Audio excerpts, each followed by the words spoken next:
Hoy mga beshi! For today's video, magluluto tayo ng paksiw na galunggong.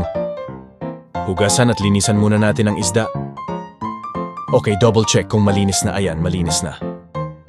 Let's hiwa! Meron tayong sibuyas, bawang, luya at sili panigang. Hiwain ang sibuyas. Hiwain ang bawang. Hiwain ang luya. Ilagay ang mga isda sa kaserola.